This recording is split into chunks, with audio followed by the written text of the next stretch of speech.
What's poppin', guys? Welcome back to our channel. It's another beautiful day in YouTube land. We're not so loud right now because Haven's sleeping. She's sleeping. If you don't know, you never want to wake a sleeping baby. That's what they say, and it's actually true. So we're gonna try to do this and not be so loud. But I know it's very hard for me. If you've been following for a while, you know. And also, like, hair clips. Wow, they're really having a comeback, aren't they, guys? They are. They're still in my hair, even when I got my hair cut and said, oh, I'm gonna wear my hair every day. You know, but like the Jacqueline's clip has a claw on me. And Jacqueline's trying to do her best to bring it back, y'all.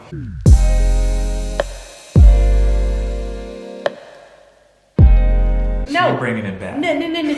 Y'all know that it's She's back. bringing it back, Y'all y'all. are just sitting here, lunch break, eating some sushi. Sushi and badone soy sauce. I don't know if you need to be buying sushi from Target, but You want to try it. I trusted those little sushi chefs in there, and the ones we don't see. And they so far are not disappointing. You got little sampler situation.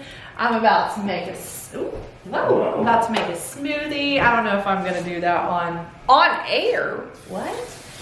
But seriously, we were sitting here talking like, how could we come and encourage the people that are with us on this channel today and just kind of update y'all on how we've been feeling. Yeah, just have a real chat. Just a real chat. We love real chats, you know? But the real situation is we're like in this in-between state right now where you feel like something's like God's about to do something in your life, like some change is coming. You don't really know what it is, but you can feel it. Things are happening that kind of make you feel that even more. But that's kind of where we're at, the in-between. And I know you guys are kind of in that scene.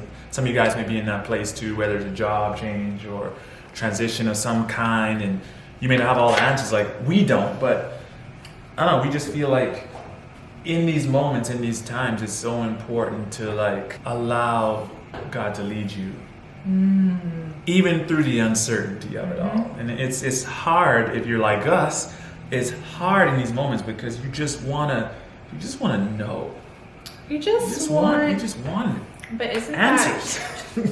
Isn't that trust? Like any opportunity where you're feeling like, oh God, I really don't know. Like that is called leaning not on your own understanding. But it can be so difficult because you have to imagine your life. Sushi. You have to imagine your life actually you going up this like mountain and you are making progress even though it feels like I don't think I've like elevated or gotten any higher or grown but every day is opportunity for growth, and I love to know. Like, I love to know. Like, I want to know. So my son lately has been obsessed with the GPS docked up. Like, we have this little thing in the car for the iPhone, and he wants to see it. Like, he freaks out if he can't see the GPS, as if he is the driver, as if he even knows what's going on. He's 3, and he's like, Mom, I have to see the lines. I have to see the lines. No. And so I always tell him in the car I'm picking him up, I'm like, I know where I'm going. I don't need you to see, like, I don't need the lines. Like, I don't need the GPS right now. I know, Mom knows where we're going. You're gonna be fine. Yeah. And I actually the other day was like, why don't you look out the window and enjoy the scenery, enjoy the birds, and lo and behold, the Lord is talking to me right there. Yeah, in that moment, how much I'm like that with God. Like, give me the roadmap, Lord. Give me I need to know, like, please show me. And then that creates anxiety, that creates worry. We can't enjoy our day because we want to get to the next thing, the next destination, the next job, the next house. And every day, probably in this season, I've had to really like dig down into relax. Relax, because you're not, like you say, you're not the one driving. You're not the one in control, and we have to always remind ourselves of that. Like, I'm not driving this ship. Like, this is God's the captain, right? He's the captain. He's the captain. Do you drive a ship? You steer. Yeah, I think you drive a ship. You steer it. You steer a ship. No, bro. I don't know. I don't know either. I mean, comment below. Do you drive a ship? I feel like you should be driving if you got a steering wheel on it. If you got a steering wheel on it, you should be driving it. Maybe you ride a boat? I don't know. But anyway, God's in control. Also from the Bahamas. Yeah. Island man. Island man, don't know what do you call someone in a boat. No, you drive in a boat. Because when the boats I've driven, I was like this. When have you drove a boat? About 4 times. No, you have not. Only about 4 times. Only 4. No way. Only 4 in my lifetime. God's driving, we're not. And it's a constant reminder to, and if he's not driving, then like you said, I love that example you gave. Like, why don't you just look outside? Why don't you just enjoy where you're at? Enjoy where he has you, because he has you exactly where you are, exactly where you need to be in this moment. And if we're not, and like you said, looking out the window, if we're not keeping our eyes open, we're missing what God wants to do in us and through us in that moment, because he's still looking to use us. He's still looking for those that are willing to be used in those moments, and we can miss those moments by just focusing on the steering wheel and where we're going. Yeah, it becomes so narrow-minded too. Like, I feel people can stop doing what God has called you to do because you need the next big landmark figured out. Like, say it's, I need to know what city I'm in, I need to know, but your calling, you can do your calling. You can give your gifts and your talents wherever you're at. Maybe it's to your kids, maybe it's with your husband, maybe it's with the work that you're in right now. And I just think we kind of get in this narrow-minded, like, well, when I get to this city, I'm gonna blow up and I'm gonna show them like all the things I can do and it's like, no, actually you can do that right now in your town, because that is cultivating something. Yes. And so I think we can enjoy, like for us, you've seen in videos before, like us enjoying even being, okay, I cannot handle. I know, I'm going to eat this. It's so much wasabi. I am, because I don't want it to break. But it's a lot of wasabi on it, but I'm just going to go for it. I think I put too much wasabi, but I'm going for it.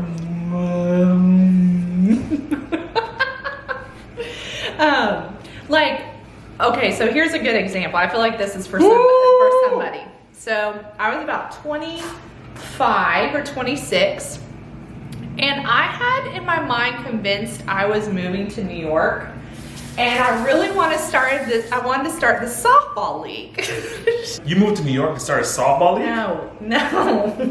I just heard that. I was like, wait. I'm saying I was living in Dallas, and I was like, I really want to start a softball league.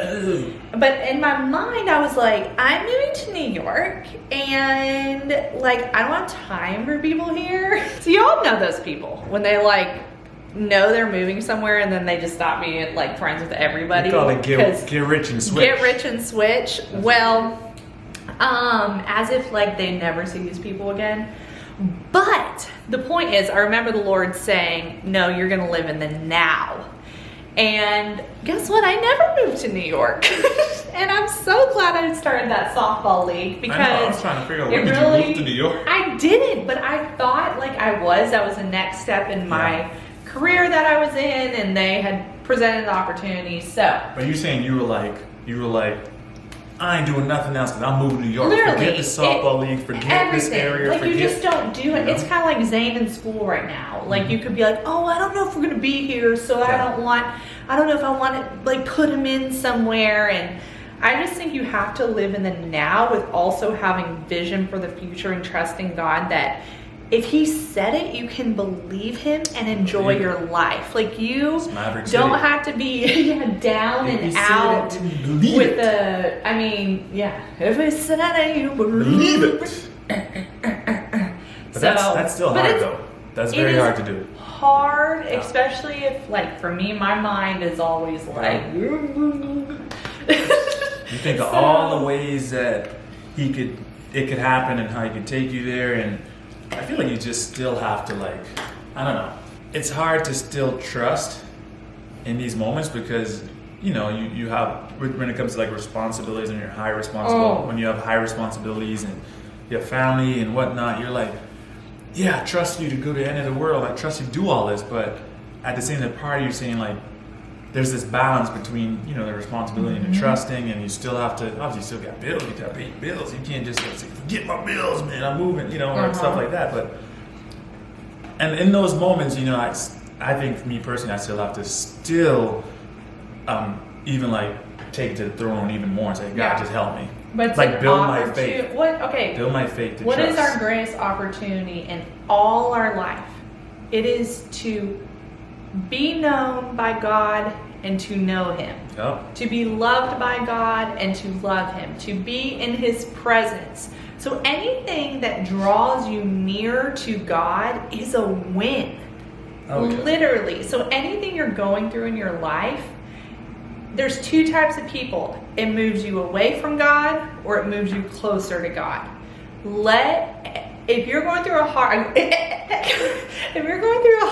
situation, draw near to God. One thing Frederick and I are doing we have been waking up earlier in this season and spending time with God. Individually and together before the kids are up. Yep. Like we used to just find your pockets. We got up and it was like it gets wild there, y'all. It gets wild. But like, wouldn't you say that has changed a lot for us? Yep. What we're saying is we are in something right now where we know that we're on the verge of making a very huge change in our lives. If you've been on our journey with us for the last 3 years, just a little recap. I left a job that I'd been at for 4 years and career and working things. Frederick changed jobs. We sold a house that the Lord told us to leave and move downtown Dallas with a baby and a 1-bedroom. In the sky, as we used to say. If you've been here that long, then you know what we're talking about. you know. If not, y'all got some catching up. You got some catching up. And then we obviously all experienced the pandemic together. And then we moved into another apartment, and now we're in our 3rd year of an apartment. So when God is telling you to step out, some of this you're like, you know, I would like to kind of be back in my comfort zone. And at times a comfort zone could be, hey, just set me up in this house in a suburb. And but you don't grow as much. Exactly. That may not be the season. I mean, sometimes the season for some people to be in their comfort, in a season of comfort and all set up, and that's beautiful. And it's I think there's great other for that times season. where you're in a different season where you may not feel as comfortable because you're getting stretched so much in so much different areas, and that's, I think you have to just be thankful for the stretching, even though it hurts, because the end result is gonna be so much better. You know, you're gonna be stronger. You're gonna be battle tested, and you're gonna be in the place and the physique and the position that God wants you to be in for what He has for you next. Yes. So it's all to get you to that next point. So for us, though we don't know what the next point is, we still know that all of this is for a reason. All the uncertainty, all of the things that we've been through in these last 3 years, the in-betweens, it's all for a reason and purpose. And because there's been so many like beautiful moments. I think like the beauty of what's happened is our family has grown, and the foundational family, even habits and coming together. You can't come together more than we have in this. Frederick and I are on our 2-year anniversary of working together side by side for 2 consecutive years. Whole years in not the biggest space in the world though. 800 we had 800 to square 1200 feet. square 1200 square feet. So we did an 800, we did it in 1200 plus square feet. We still love We still love each other, you know. We still do. We got sushi bread. So Anyways, I hope this is yeah, I mean, encouraging. We do hope it's encouraging. Whatever your season, whatever situation is, whatever season you're in, we just want to remind you guys to just That you're not continue alone. to look out the window. You're not alone. Don't stop looking out the Rolling window. down, smell the air. Smell Put the your air, nose grab the on flowers. out and let the wind catch your nostril hairs. Cause you know what? Like we tell our son all the time. He's like, "Is dinner ready yet?" I was like, "Not yet. It's gonna be ready soon. But maybe you should find something else to do, or change your focus off of when dinner is gonna be ready, and put it on what you can do to occupy your time now in the present." So that's kind of in Because our there situation. are If you stay, steps, yeah. there's steps, and it's like you don't want to keep focusing on where you're gonna be, the destination, because it's gonna take a lot longer. It's gonna be more frustration than if you continue to keep your eyes out the window, looking at what God's doing right now, what He's asking you to do in this moment. And then before you know it, you're gonna arrive where God wants you next. And then when you arrive, you'll be thinking about the next thing. Let's be honest. You know. But I just want to leave this last thing with you guys that I have heard the Lord say a lot to me is you are not alone. God surrounds you. God covers you. He is literally in front of you and behind you, preparing the next for you. And the next is right now, today. He's preparing things for today. He's preparing things for tomorrow. And we can trust that He is good. And if He has said It will happen. it, then it will happen. You got me thinking of that Eminem song. What? I'm not alone. Take my hand, everybody. That So is take my like hand. never We what I walk would be this thinking road about. together through the storm. That's a good song. I was thinking more of you are not alone, Oh, wow. and I am here with you, and through it all away. Okay, Anyway, guys. We have loved eating sushi with you. I hope you're having a fantastic lunch. If this resonates in any way and you want prayer, comment below or let us know a Yeah, let huge us know. leap of faith that you have had in your life or recently, because we are a community here. Or and even what you're believing God for that you want. I love Yes. to pray with you guys on the things that you guys are believing for. So comment below. I know you're probably wondering, gosh, she never got to her smoothie. What was gonna go in it? Spinach, a little colada tropical blend, Yeah. coconut water, Buy that coconut. banana, honey, flaxseed. Anyways, we will see you guys next time in the next video. Bye. Bye. Bye. Hug yourself today, y'all.